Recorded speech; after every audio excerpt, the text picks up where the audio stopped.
Hello everyone, welcome to Wisecast. I'm Kadir Yücer, EMEA Regional Director in CyberWise, and today please welcome Serhat Erkan. Thank you for introducing me, Kadir, and also welcome you again. And today also I would like to open a challenge also for the IT security guys also. So I would like to say that what's your first, the best of breed or best of breed products and the others, or I mean that the different products from the same vendor? Well, there is this thing that I keep saying about trending or leading vendors, let's say. Maybe this will break some hearts, sorry for that, but I keep telling that there are some technologies, vendor solutions in the, let's say, Gartner Magic Quadrant on the top right side of the chart, and sometimes to the vendors themselves or sometimes to our customers, I'm telling that the ones other than the leader, they still have some market share. It's not like they are not doing any projects, they are not selling to anyone. They year over year, they have market share. So it means that for some clients, for some companies, the solution, the technology that is not the leader was maybe more feasible, maybe ROI was better, maybe it was more, adjustable to their some unique infrastructure details, something like that. I'm sure there was a reason for them to go not with the leader, but with another, maybe one of the leading technologies, let's say. So it comes to the point that what the customer actually needs, the customer, if they are able to, perfectly manage a fragmented, isolated ecosystem of security technologies, maybe it's not a big issue. But while doing that, while having that fragmented systems, if there are still gaps in between that they are not able to cover and they get exploited, then it's a big issue, I think. Yeah, I'm a little bit old, as you know. That No, so it is not. thank you also. But what I see at the past also, there are very few security vendors, as you know, that the firewall vendor maybe 2 or 3, and for the antivirus side maybe 3 or 4, and but now. For example, about the last year's RSA conference, there were around 800 companies joined. Those are who joined the RSA conference, and imagine that there are many of them who didn't join RSA. So imagine that there are many pillars of the IT security, and you are trying to fill every gap, of course, and it is impossible, I mean. And what I get from my technical guys, from the customers, they said that also integration is very important for them. So integrating between the two other products is important because with integration, the 2 plus 2 become 5. Yeah. And this is also a value for the products. And big vendors also uses this integration as an advantage for them, and they call this as an platformization. Yeah, unfortunately, that's this is the thing, popular word of they are saying.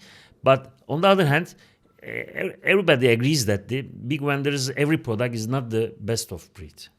And but on the other side, many of the vendors saw this value, and they are trying to open for integration, and they are always welcoming the integrated products, and they are supporting each other. This is very important because at the past, maybe 10, 15 years ago, many products can integrate with each other, but those integrations has only standalone support. So you are unable to get support and integration from the other vendor. But right now, it become available, and vendors also prioritize the integration, prioritize to some kind of very similar B2B, I mean, and connection between them. And they are supporting this integration all together. The two vendors also supporting it. And if there is a problem also, what I see, they are giving support to each other's products. Also, but on the other hand, there are still some vendors has best of breed products. They don't support. They don't have too much products because, as you know, that the platformization needs many kind of products, Yes. and they're doing their job good. Yeah. Yeah. Good enough, maybe we can say, like I described. Maybe I don't need the perfect solution. Maybe I just need a good enough solution to fix my issues or to reduce my risk. Actually, security is not only a product, as we always say that, and everybody knows it. And security is also is a process. And if you are unable to manage, if you are unable to use the best of breed features of the product, it become there is no value for you. I think one thing to point out that, by the way, to your surprise, we will never talk about AI in this episode, Yes. which will be unique, I think. This Maybe is, this will be in the 0.005% of online, episodes that do not talk about AI while we are talking about cybersecurity. I'm actually proud of that because we are underlining a very, very important topic here, that if you are leaving gaps in your defense, you are vulnerable. And by gaps, what I mean is, can be between technologies, can be between layers, can be between business units, teams, can be between sites, your on-prem, your cloud, your private cloud, your hybrid cloud. But then something a lot of people are missing out is, I will say, between companies. And why I'm saying that is, imagine the two sides of this battle that will never end. On one hand, we have the attackers, we have the risk factors, and on one hand, we have the defenders ourselves, the teams, the CISOs, and the teams on the companies, on the enterprises. This battle will never end. We know that. But then imagine the power, motivation on the other side, the attacker side. When there's a new technology, new tool like AI or automation tools, cloud, they very, very quickly adapt and they quickly enhance their attacking factors. But on the other hand, on the enterprise side of things, when you are adopting new technologies, there are a lot of things you need to consider. You cannot be that quick, especially if you are a big enterprise. So you end up being relatively slower than the attackers. Then what is valuable for you? What is valuable for you is you need to reduce where you are wasting time to adapt these new trends, and sharing intelligence, sharing information, learning from others' mistakes, then is, I think, very, very valuable. Because imagine that next week we have this roundtable for CISOs in Dubai, and we will discuss, we structured, even in our event, we structured that in a way that we will not spend all the time talking about ourselves, our technologies, our offerings. We will dedicate a big portion of the time for these CISOs to talk with each other, actually, to share ideas, to share experiences, to share maybe some success stories, that how they achieved to fix or get rid of some risks, some vulnerabilities. So I think that is very valuable. That's why, like you described, when I see two big vendors, let's say, integrating out of the box, or they announce some partnership for some technology from scratch, by default, people might think that they are really big competitors. Why would they, integrate? Why would they help each other? Why would they provide some benefit to each other? But I think this vision lays behind, which is very important to defend the perimeter, let's say, in a broader sense, not only for companies, but for sectors, even for nations, time to time. Okay. Can we say sharing is caring? Yeah. Yeah. So You see how he summarized. I've been talking and talking for minutes, and one sentence. thank you. Thank you. So around 10 years ago, also, when I was working for another vendor, and we started then meetings with the customers, and I asked my customers that, hey, come and speak with each other. And in the security world, you are not competing. You're helping each other, and you are going to sharing your experiences with each other. And in that time also, we got really good feedbacks from our customers, because we didn't do any product marketing, we didn't do any solution marketing, and they just sharing some their experiences, both good and bad, by the way, and with each other, and also they gain really good positive incomes. I mean, so also it is very similar in the product era. So imagine that we're very similar, also like humans.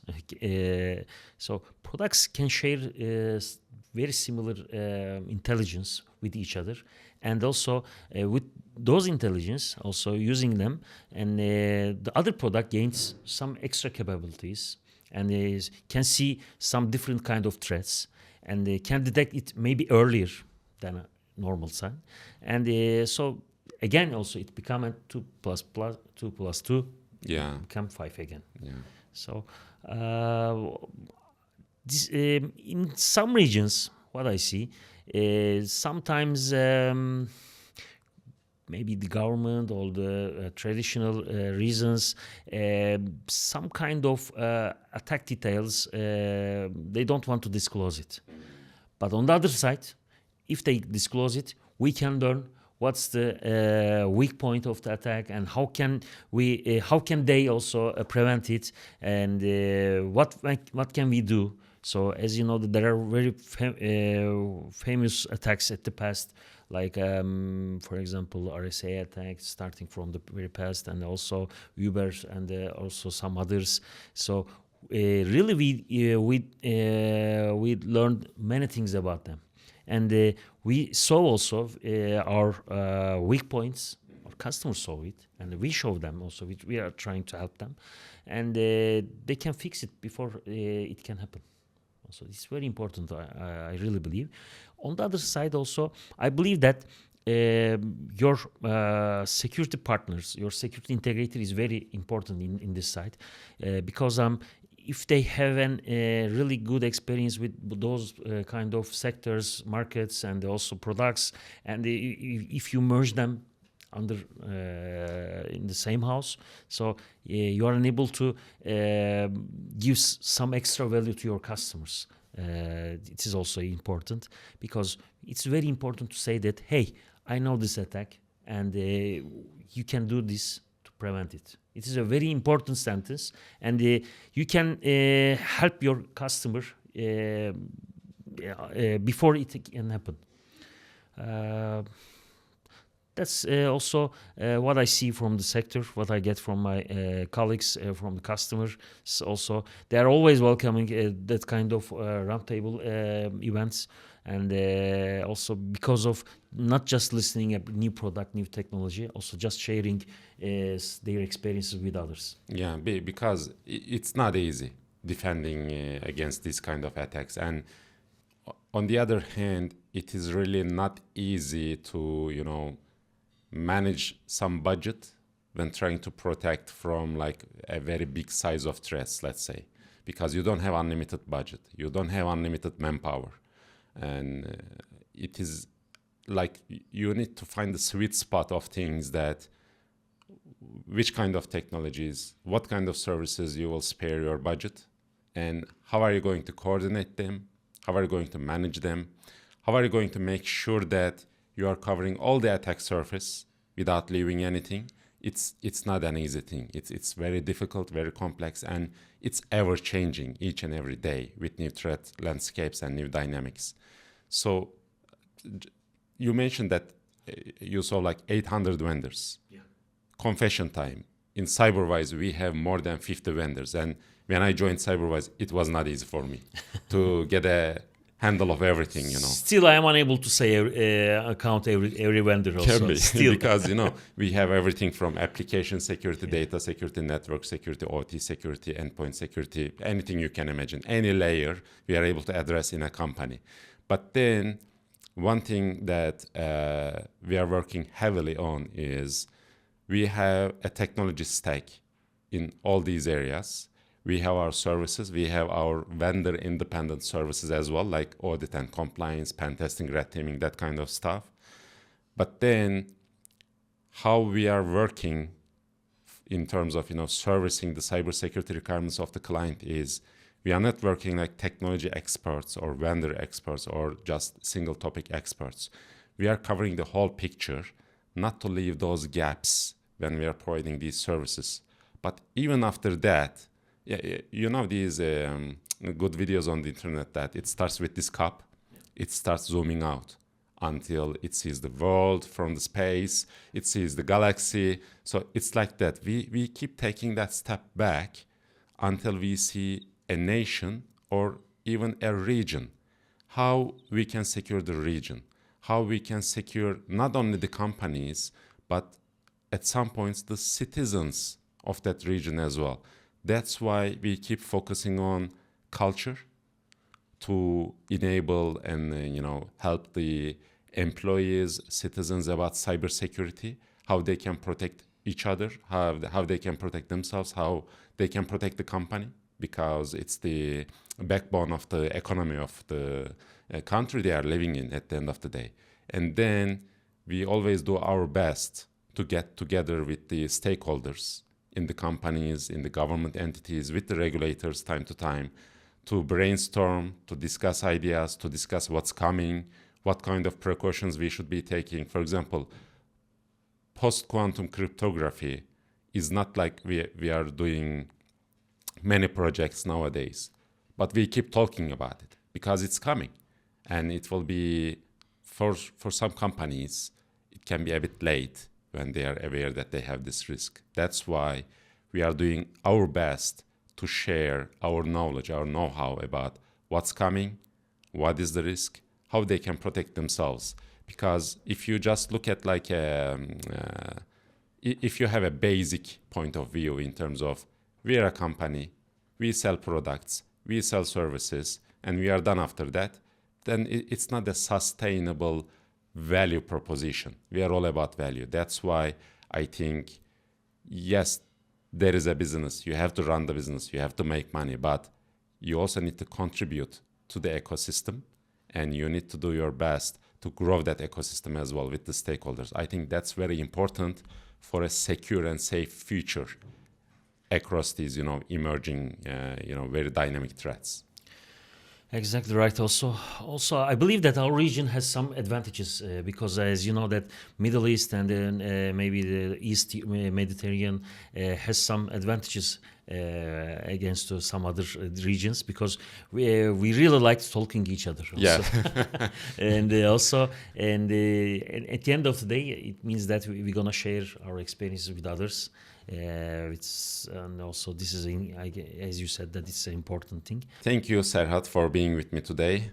Today in this episode, we talked about ecosystems, the value of being together. And one thing I will always remember from this episode is sharing is caring. Thank you so much for being with us. Thank you. See you soon.